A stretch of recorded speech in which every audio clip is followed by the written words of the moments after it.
Les damos la bienvenida a Cinema 14 en Grande, el espacio semanal en donde hablamos de lo mejor de la producción cinematográfica nacional e internacional. Recientemente se programó en la pantalla de Canal 14 la película Antes del Olvido, cinta dirigida por Iria Gómez Concheiro, que se ha exhibido en festivales como el de Morelia y en FICUNAM, y hoy es especialmente pertinente en un contexto urbano de gentrificación acelerada que recientemente ha motivado protestas y acaparado la agenda pública.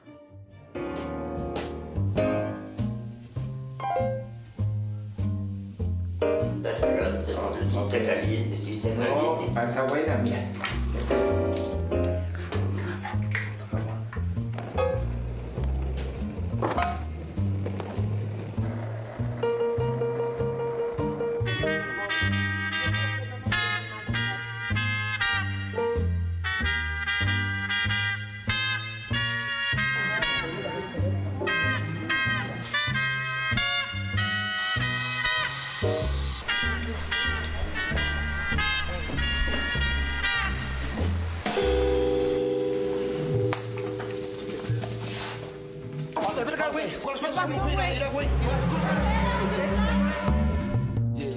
Sobre todo, la cinta de Iria Gómez Concheiro nos recuerda que la gentrificación es un proceso que va más allá de barrios como La Condesa o La Roma, pues lleva años azotando de forma voraz a zonas como el centro histórico de la ciudad. Antes del Olvido aborda el lado más violento de la gentrificación, los desalojos forzosos. Específicamente aquellos que las fuerzas policíacas han perpetrado en edificios del corazón de la ciudad en favor de desarrolladores y particulares y que alcanzaron cifras preocupantes a partir de 2016. Inquieta por lo que sucedía, la cineasta echó mano de la ficción para sumergirnos en la vida comunitaria y de lucha de una vecindad ubicada en Nicaragua número 15, que enfrenta la amenaza del desalojo. La película también está inspirada en el movimiento inquilinario de los años 20, recuperado en la novela de Paco Ignacio Taibo, Inquilinos del DF a colgar la rojinegra. Mercedes Hernández y Leonardo Alonso, actores veteranos, se unen a otros 50 actores no profesionales y a 80 extras, en su mayoría habitantes de los barrios aledaños, para tejer una historia coral de solidaridad. Nicaragua 15 se convertirá en refugio para otros vecinos que han sido expulsados de sus edificios y quienes se unirán a la lucha. Así, en esta cinta, la organización colectiva se convierte en herramienta para defender no solo el hogar, sino la vida y la dignidad humana. Pareciera que Antes del Olvido se adelantó a los tiempos, pero en realidad es una película que simplemente supo mirar a su alrededor. Bueno, bueno. Voy a hablar con ellos para ver si hacemos una limpieza general.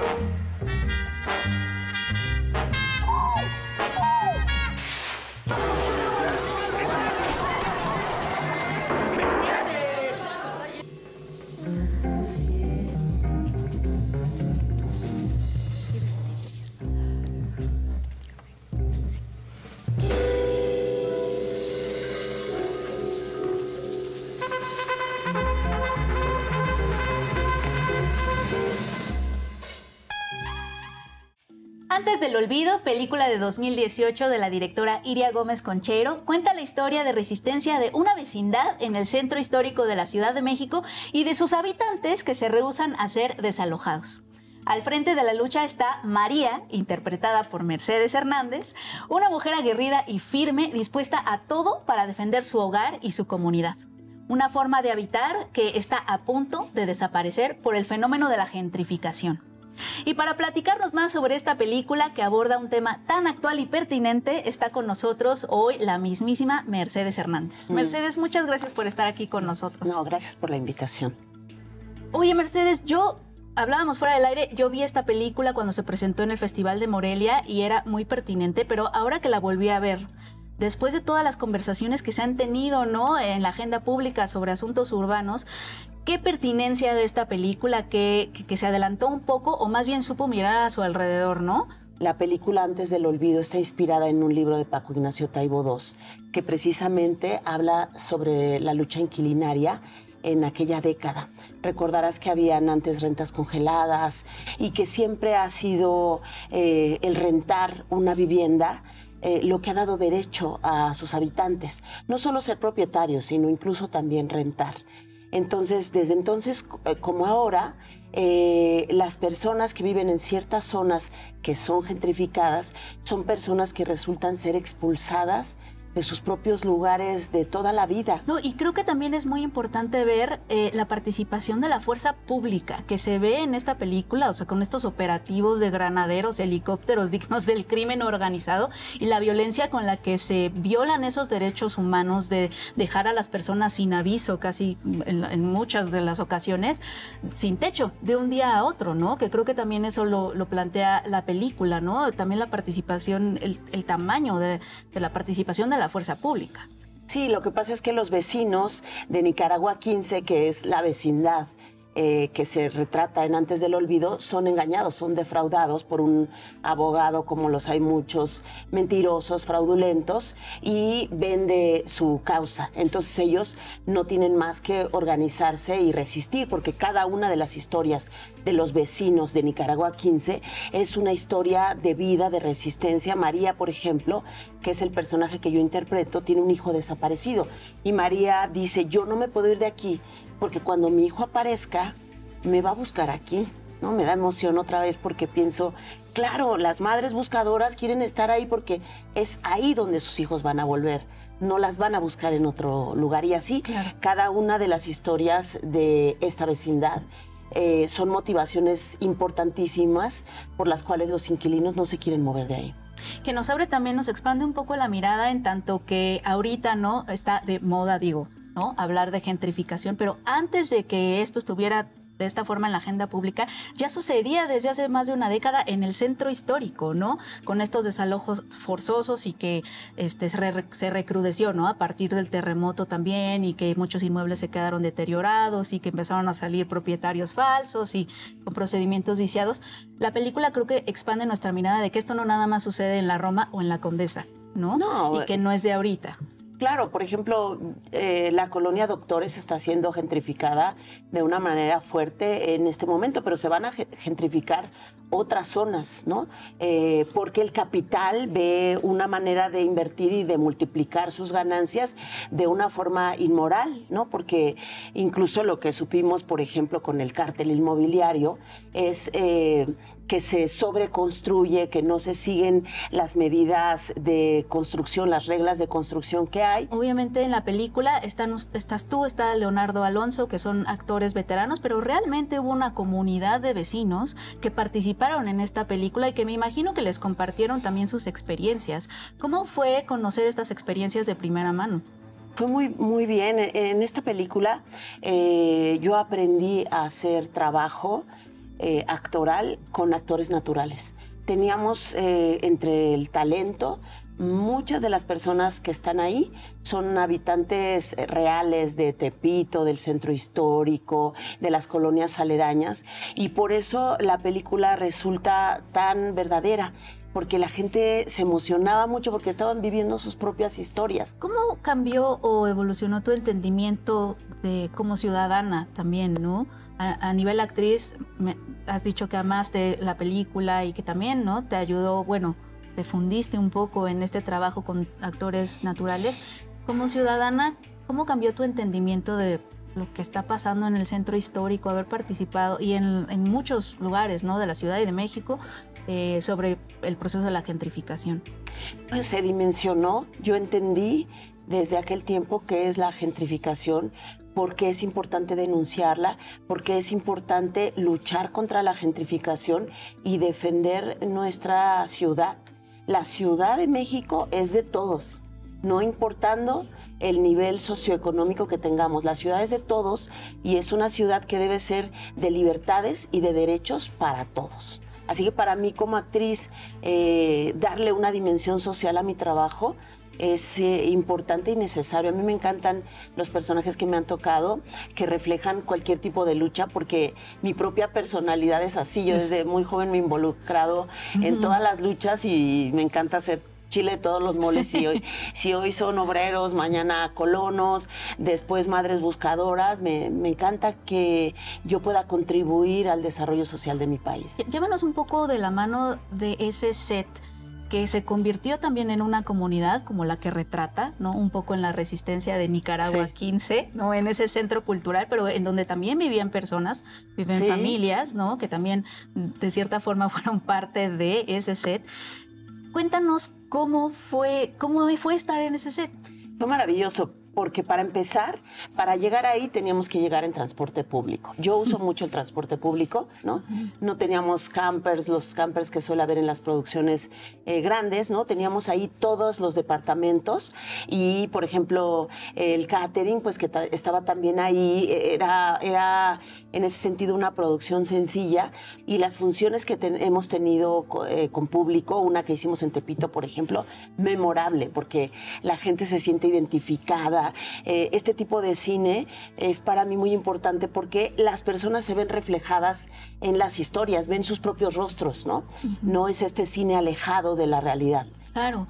¿Y a quién dirías, por último, luchar contra la gentrificación? ¿Cómo se ve eso para ti? Porque siento que estamos a veces confundidos, no sabemos contra quién es esa lucha realmente, ¿no? Lo decías contra el extranjero que llega al departamento y está desayunando en su terraza, o contra qué es la lucha de la gentrificación.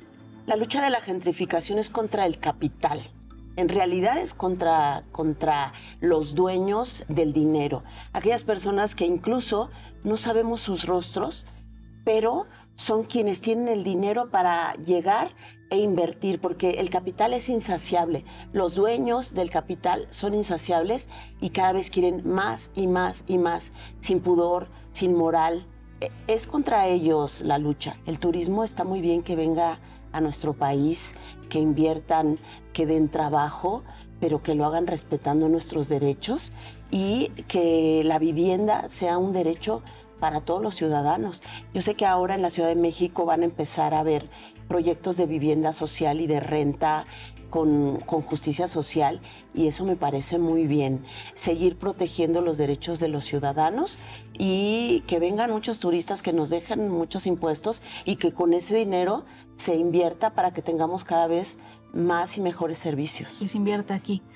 Claro, pues ahí lo tenemos, Antes del olvido, visionaria, yo creo, una película muy pertinente. Muchísimas gracias, Mercedes, por estar aquí con nosotros en el foro, por habernos venido a visitar. No, yo encantada de que Canal 14 esté proyectando cine mexicano y que Antes del olvido de Iria Gómez Concheiro esté teniendo esta otra oportunidad. Ya la tuvimos, pero la gentrificación es un problema, un fenómeno social que si está hoy día en boga es porque sigue habiendo injusticia y tenemos que seguir denunciándola y tenemos que seguir resistiendo. Claro, y conversando sobre esto, que es muy importante. Te agradecemos muchísimo, Mercedes. Nosotros vamos a un breve corte y regresamos a Cinema 14 en grande. No se vayan. Cinema 14. Continuamos. Cinema 14. Regresamos. Estamos de regreso en Cinema 14 en grande. ¿Puede una máquina soñar como lo haría un humano? La película acerca de un héroe de Peter Winowitz es un ejercicio creativo, reflexivo y emocionante que podría transformar nuestra forma de ver este asunto. Welcome.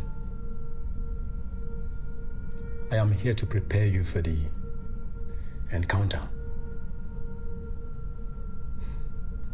You see, the machine isn't merely an entity.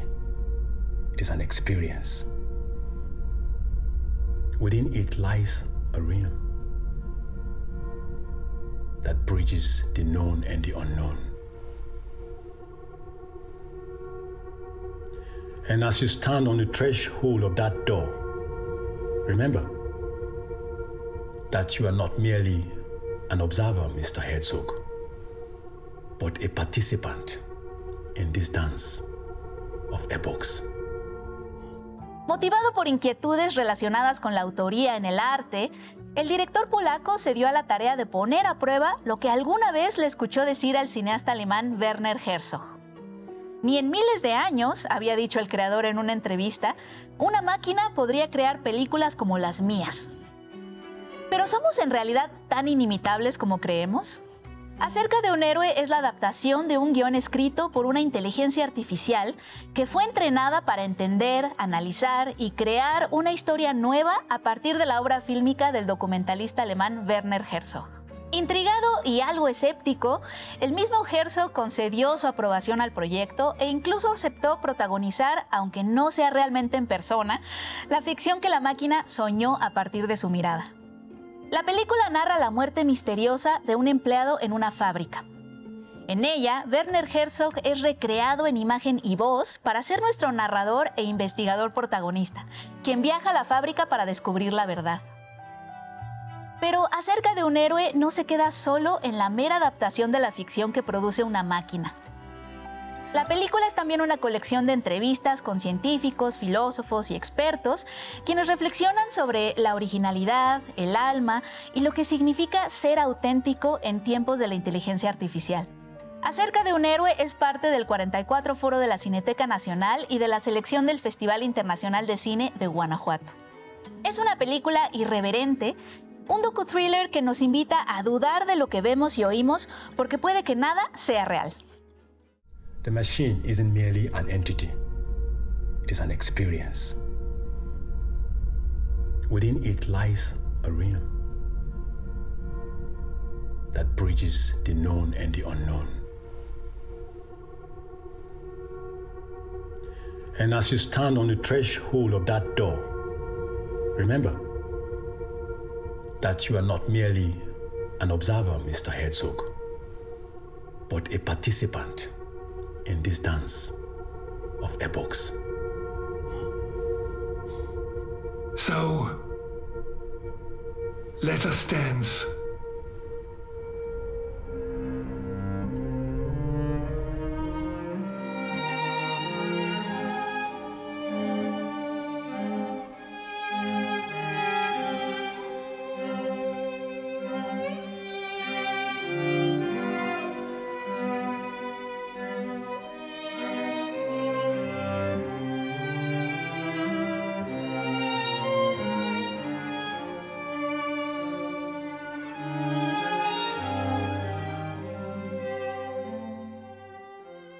Sirocco, El reino de los vientos, del director francés Benoît Chiu, es una película animada que recupera el asombro infantil al mismo tiempo que nos recuerda el poder del género animado.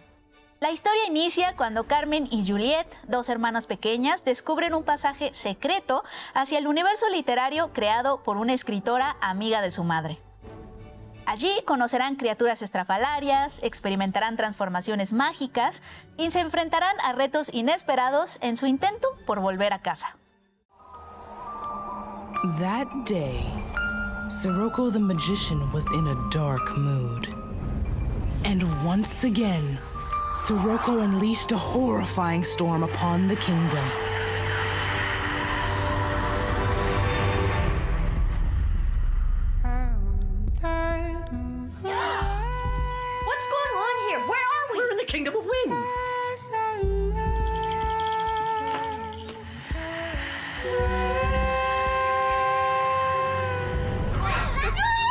Accused number 1 is sentenced to marry my son. Where did you come from? Let's go get your sister!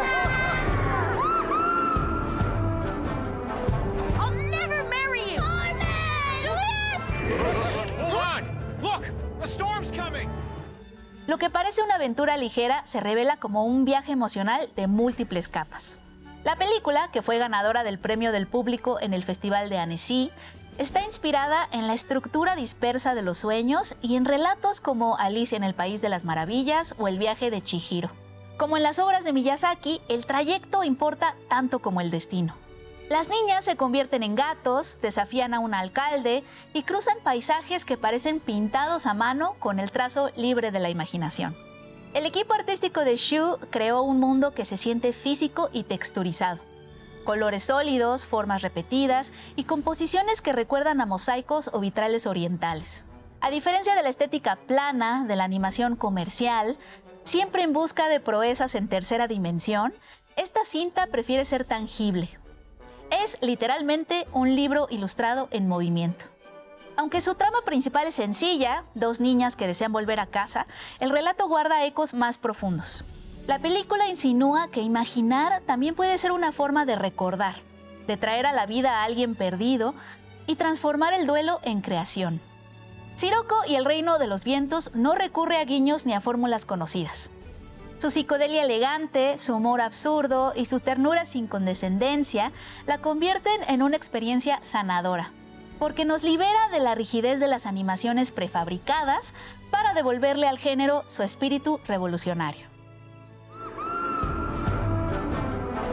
I'll never marry you! Carmen! Juliet! Hold on! Look! A storm's coming! We'll never get out of here!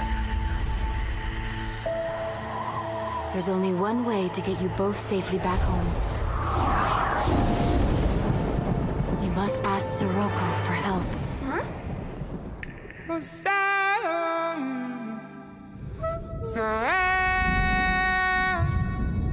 He would never help us. He's a sorcerer who terrorizes the kingdom.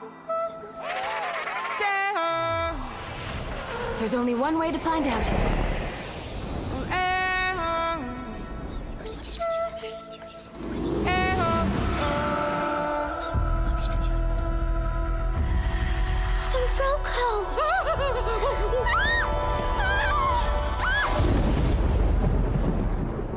Your song came to me on the wind. Corría el año de 1991 cuando cierta película francesa se convertía en blanco de críticas. Su director, Léos Carax, había decidido gastar millones de francos para construir una réplica exacta de uno de los puentes más antiguos y bellos de París. Los amantes del Puente Nuevo, que se reestrena en México como parte de un ciclo dedicado al director francés, narra el romance de dos vagabundos que encuentran cobijo en ese puente sobre el río Sena, que, cerrado por reparaciones, se convierte en el refugio perfecto para compartir intimidades y miserias.